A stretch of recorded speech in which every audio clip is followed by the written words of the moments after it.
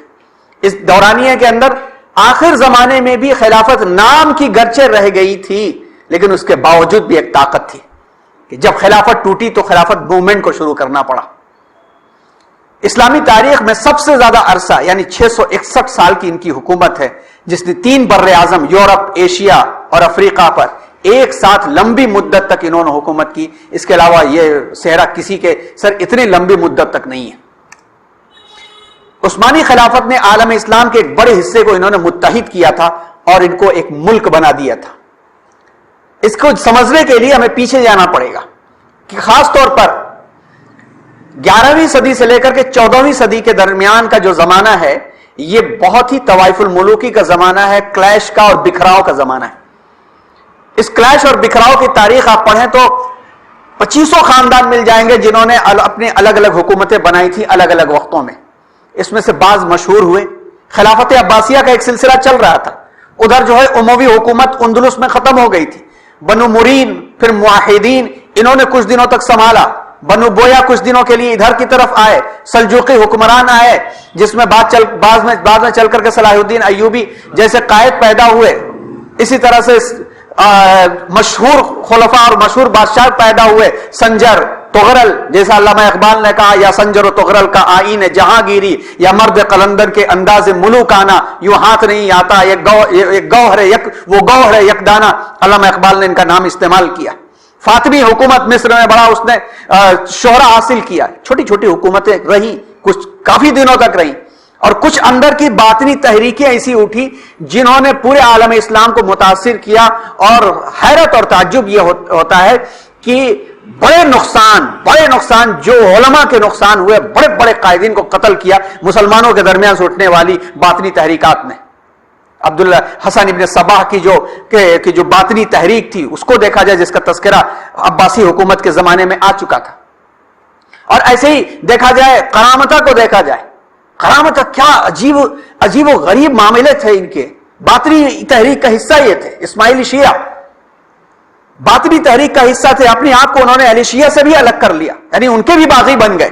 اور ایک وقت ایسا آیا کہ اس میں ایک شخص پیدا ہوا اور اس نے خانہ کعبہ میں سے حجر اسود ظلمن چھین کر کے 22 سال لے جا کر کے اس نے مصر میں رکھا اور اس کو توڑنے کی کوشش بھی کی، بلکہ ایک ٹکڑا اس کا ٹوٹ بھی گیا. آج بھی حجر اسود میں تھوڑا سا حصہ کریش ہے اس کا. 22 سال لے جا کر کے اس نے رکھا. حجر اسود کے بغیر خانہ کعبہ 22 سال رہا. فاطمی حکومت نے پھر واپس دلوایا. یہی تھے ترک کی ایک مرتبہ پھر سے انہوں نے 13ویں صدی سے لے کر کے آگے ان حضرات کی حکومتوں کو ختم کر کے متحد کیا تھا، کیونکہ 1258 کے اندر ہلاکو خان نے جو تباہی مچائی تھی، اور اس کے پہلے چنگیز خان نے، جن کا تذکرہ آیا چاہتا ہے انشاءاللہ. آج کے زمانے میں بھی جب تک عثمانی سلطنت قائم رہی اس وقت تک فلسطین میں یہودیوں کو منتقل ہونے اور آباد ہونے کی انہوں نے اجازت نہیں دی. آخری زمانے میں بھی آپ دیکھیں ابراہیم بادشاہ کا نام سنیں یا سلطان عبدالحمید ثانی کا نام سنیں، ان حضرات کا بھی نام سنیں، تو اپنی کمیوں کے باوجود بھی انہوں نے پرمٹ تک بھی نہیں دیا کہ یہود جو ہیں آ کر کے فلسطین کے اندر وہ آباد ہو. یہاں تک کہ سلطان عبدالحمید لکھتے ہیں اپنے، جب مصطفیٰ کمال پاشا کے ذریعے سے انہیں ہٹایا گیا تو اپنے لیٹر میں لکھتے ہیں کہ مجھے معزول اس لیے کیا گیا کہ یہود بار بار اصرار کر رہے. تو 1909 میں لکھا انہوں نے ایک لیٹر کی، مجھے بار بار اس بات کا اصرار ہو رہا ہے کہ یہود کو فلسطین میں آنے کی اجازت دی جائے، چاہے اس کے لیے کتنی بھی مال و دولت چاہیے ہم دینے کو تیار ہیں. تو انہوں نے لکھا کہ میں ایک سوئی کی ناکے کے برابر زمین دینے کے تیار نہیں ہوں، چاہے پورے کرۂ ارض کا سونا میرے قدموں میں کیوں نہ ڈال دے، کیونکہ یہ میرے رعایا کی زمین ہے اور خون پسینہ خون دے کر کے انہوں نے اس کو حاصل کیا۔ تو یہ وہی تھے کہ انہوں نے اجازت بھی نہیں دی۔ آج کے زمانے میں بھی یورپ میں جو مسلمان ممالک البانیہ، بوسنیا، ارزگوئینا موجود ہیں، یہ خلافت عثمانیہ کا ہی کارنامہ ہے، اور بھی بڑی لمبی تاریخ ہے، یہ نہ سمجھے کہ بہت ساری چیزیں نہیں بیان کر رہے ہیں، ایک 20 انشاءاللہ محاضرات ہوں گے تب پوری تاریخ سامنے آئے گی۔ اب آئیے ہم لوگ پلٹتے ہیں کہ جہاں سے سلسلے کو چھوڑا گیا تھا اور جس مقصد کے تحت بات چل رہی تھی وہاں پہنچتے ہیں ہم لوگ۔ خلافت عثمانیہ تک پہنچنے کے لیے ہمیں یہ موجودہ ان خلافتوں سے گزرنا پڑتا ہے۔ سب سے پہلا دور خیر القرون کا، یعنی دور نبوی صلی اللہ علیہ وسلم، خاتم الانبیاء جناب محمد الرسول اللہ صلی اللہ علیہ وسلم کا زمانہ، اور یہ زمانہ بھی ہم جانتے ہیں کہ 23 سال کے اوپر محیط ہے، اور 23 سال میں بھی 13 سال مکے کا ہے اور 10 سال مدینے کا ہے، اور اس 10 سال میں بھی 2 سال بہت ہی آزمائشی ہے، غزوہ بدر تک، اور غزوہ بدر سے لے کر کے غزوہ خندق تک بہت خوف اور دہشت دلانے والا ہے کہ دوسرے باہر کی فوجیں خوف اور دہشت دلا رہی تھی، اور اندرونی طور پر مستحکم اور اسٹیبل ہونے کا زمانہ ہے۔ غزوہ خندق کے بعد سے لے کر کے صلح حدیبیہ تک کا ایک زمانہ ہے، وہ الگ ایک معاملہ ہے۔ صلح حدیبیہ کے بعد سے پوری عالم میں دعوت کے خطوط بھیجنے کا، فتح مکہ تک کا زمانہ ہے۔ یہ الگ الگ سمجھ لیجئے کہ سلیبس ہے، کریکولم ہے جو ہمیں پڑھنے کے ہیں اور اس انداز سے اپنے اوپر حاوی کرنے اور طاری کرنے کے۔ یہ وہ زمانہ ہے جس میں وحی نازل ہو رہی تھی اور تہذیب و تمدن کو منظم کیا جا رہا تھا اور عملیات وجود میں آ رہی تھی، یعنی پریکٹیکل لائف میں اسے دکھایا جا رہا تھا، پازیٹیو بھی اور نیگیٹو سائیڈ بھی۔ پازیٹیو سائیڈ میں ہر وہ عمل جو مثبت پہلو لیے ہوئے تھا اس کا اکثر حصہ رسول اکرم صلی اللہ علیہ وسلم کی ذات مبارکہ کے ذریعے سے دکھایا جا رہا تھا، لیکن جو منفی چیزیں ہیں، تعزیرات والے معاملے، گناہوں والے معاملے جو معصوم نبی سے ہرگز ہو نہیں سکتے تھے، سوچے بھی نہیں جا سکتے تھے، تو ان کو عام انسانوں کے ذریعے سے کروا کر کے، توبہ کروا کر کے سامنے پیش کیا جا رہا تھا۔ چوری والا معاملہ ہو یا زنا والا معاملہ ہو، یہ سب کے سب معاملات جو پیش آئے، اگر یہ مثالیں نہ ہوتی تو آج قانون بنانے کے لیے لوگ حیران و پریشان ہوتے کہ قانون بنے تو کیسے بنے۔ اس دور میں آپ صلی اللہ علیہ وسلم پر وحی نازل ہو رہی تھی، جہاں ضرورت ہوتی مرض کے علاج کی ویسی وحی نازل ہوتی، جہاں ضرورت ختم ہو جاتی تو بعض چیزوں کو ہٹا لیا جاتا، اور اللہ تعالیٰ ہٹاتے کہ انسانوں کے ذہن و دماغ سے بھی وہ چیزیں ختم ہو جاتی، یعنی منسوخ ہو جاتی۔ آہستہ آہستہ کر کے لوگوں کی تربیت کے لیے گویا ایک پروجیکٹس دیے جا رہے تھے، پروجیکٹ کی جتنی ضرورت ہوتی اتنا دیا جاتا، اور ایسے میں کرتے کرتے 1,00,000 سے زیادہ صحابہ کرام کی جب تربیت ہو گئی تب اللہ کے رسول صلی اللہ علیہ وسلم کا مقصد پورا ہوا۔ اس کے بعد خلافت راشدہ کا دور پورا ہوا، شروع ہوا۔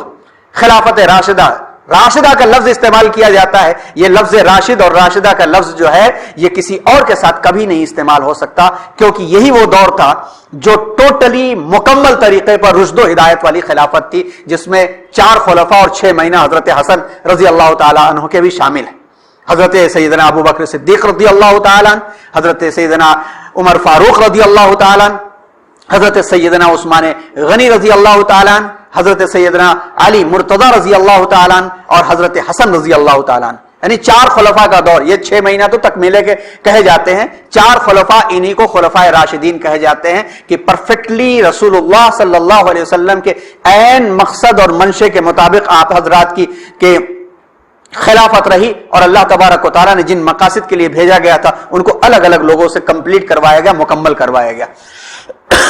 یہ دور سن 632 سے لے کر کے سن 661 تک چلا، یعنی 30 سالہ دور، 30 سالہ دور، اور اس 30 سالہ دور کے بعد سے بنو امیہ کا دور آیا۔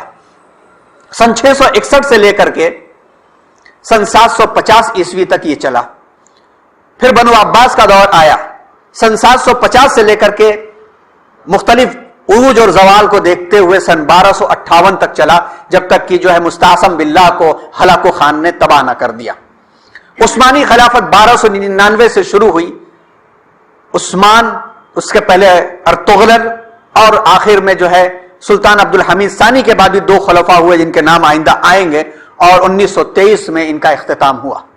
اب یہ جو مشہور خلافتیں تھیں جو اپنے لقب کے ساتھ خلافت کا لقب استعمال کرتی تھی اور کسی نہ کسی ناحیے سے عالم اسلام کی نمائندگی کرتی تھی، اس کے علاوہ اور کوئی ایسی خلافت نہیں رہی جو اس انداز سے اور اس مزاج سے، اس معیار سے قائم ہو۔ حکومتیں بہت ساری قائم ہوئی، ہندوستان میں بھی ایک طویل زمانہ چلا مسلمانوں کے دور حکومت کا، لیکن ہندوستان میں جن حکومت کا زمانہ چلا اس میں چند بادشاہوں کے پرٹیکولر اور مخصوص اپنے عادات اور خصلتوں کے علاوہ من جملہ کہا جائے تو اسلامی نمائندگی بہت کم ملتی ہے، جس کو ہمیں جاننا چاہیے اور ہمیں اسے قبول کرنا چاہیے۔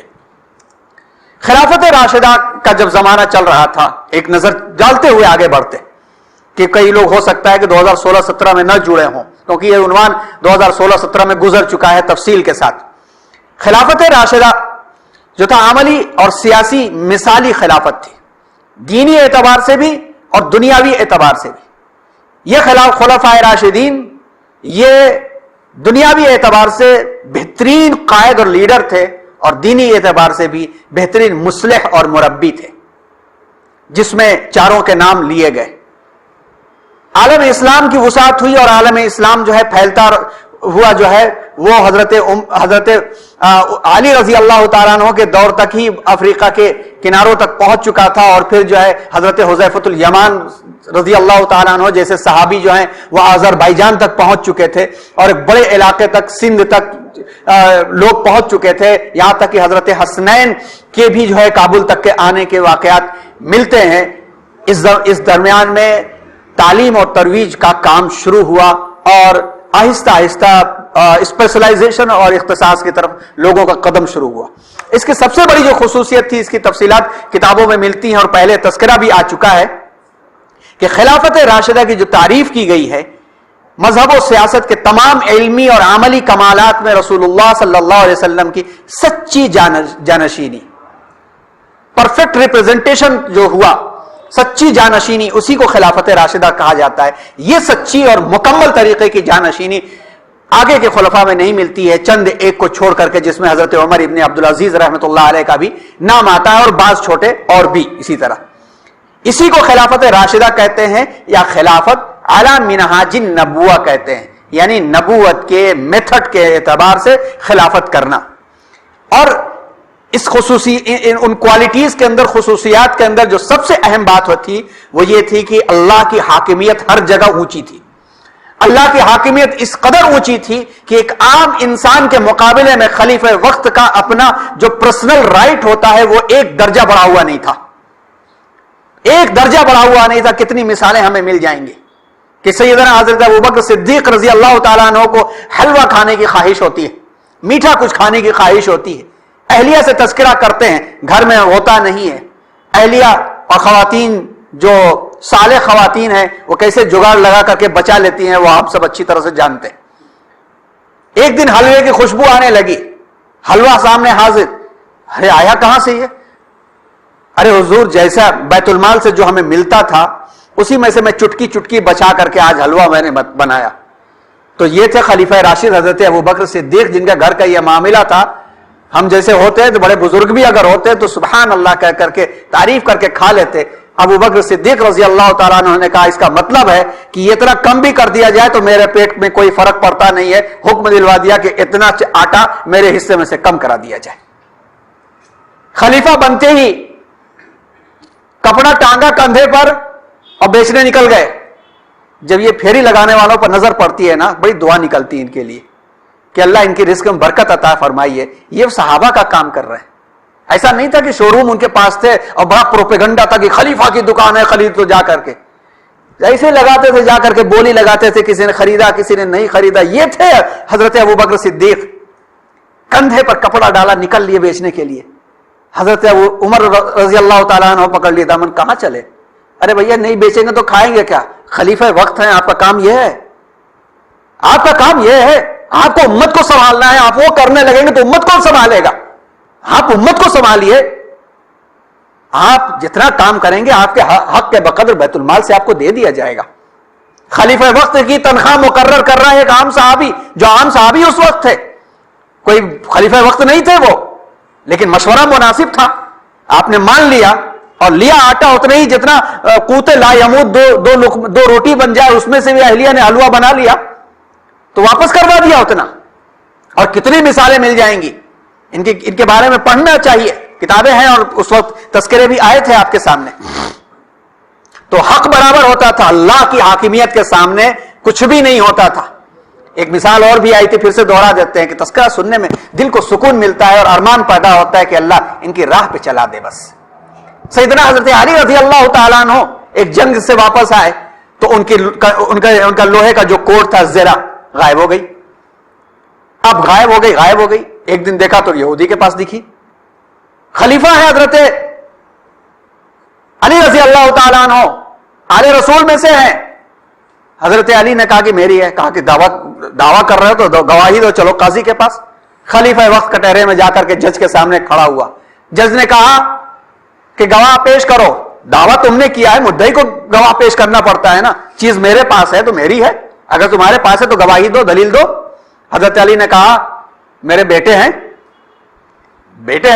انہوں نے دیکھا ہے, گھر میں دیکھا ہے.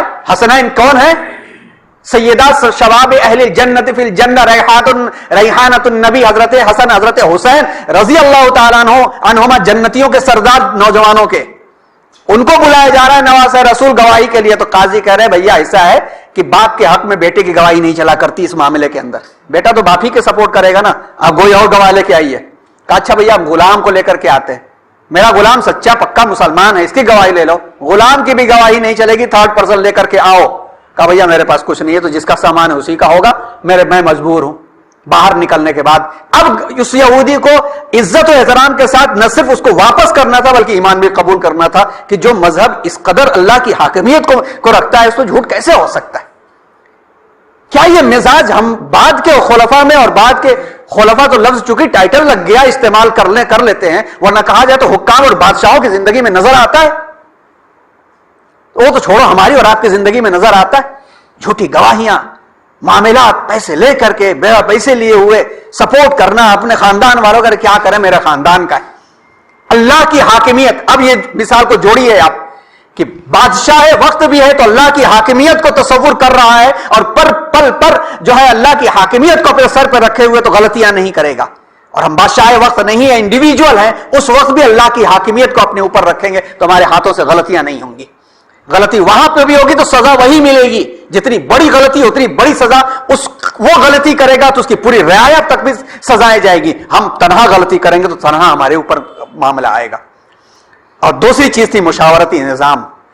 بادشاہ وقت ہے مگر پھر بھی مشورہ کر رہا ہے. کتنے معاملات ہیں مشورہ کرنے کے. کئی معاملات پہ حضرت علی نے حضرت عمر فاروق رضی اللہ تعالیٰ عنہ کو روکا کہ کہاں چلے آپ ایران جائیں گے جہاد کرنے کے لیے. ارے جناب آپ ختم ہو گئے, مرمر آ گئے, آج کی جو زبان میں کہہ رہے ہیں مرمر آ گئے تو یہ اتنے بڑی حکومت کا کیا ہوگا, آپ یہاں بیٹھیے. مان لیا حضرت عمر نے, لیکن جب معاملہ آیا بیت المقدس کی چابی لینے کا تب حضرت عمر نے کہا کہ نہیں, جس لیول کا مطالبہ آیا ہے ہم خود جائیں گے. اور وہ پیٹریارک سفرانیوس کی پوری فوج جو ہے ہتھیار سجائے اور زرق برق لباس میں اور سونے چاندی اور جواہرات کے نمائش میں لگی ہے کہ سپر پاور عمر فاروق نکل چکا ہے مدینے سے. سارا عالم لرز رہا ہے. علامہ شبلی کو پڑھے تو جوش طاری ہو جاتا ہے کہ قدم نکالا مدینے سے, اس کی دھمک پورے عالم پر پہنچ رہی ہے کہ عمر نے قدم باہر نکالا ہے. اور دنیا انتظار کر رہی ہے کہ ہوگا کیا. سپر پاور ایک طرف دیکھا جائے تو قیروان تک پہنچ رہے ہیں, دوسری طرف دیکھا جائے تو آذربائیجان تک پہنچ رہے ہیں, تیسری طرف دیکھا جائے تو رومن امپائر تھرا رہا ہے کہ ہوگا کیا اب. اور دنیا یہ دیکھتی ہے کہ سامنے چلا آ رہا ہے ایک اونٹ پر ایک آدمی اوپر بیٹھا ہوا ہے, ایک آدمی نیچے بیٹھا ہوا ہے, نیچے نکیل پکڑ کر کے چل رہا ہے. لوگوں سے پوچھا کہ عمر کون ہے اس کے اندر, تو پتہ یہ چلا کہ جو نکیل پکڑ کے چل رہا ہے وہی خلیفہ وقت ہے, سپر پاور ہے. کیونکہ باری یہ طے ہوئی تھی کہ کچھ دیر غلام پکڑ کے چلے گا, کچھ دن ہم پکڑ کر چلیں گے, کیونکہ جواب برابر اللہ کے یہاں دینا ہے.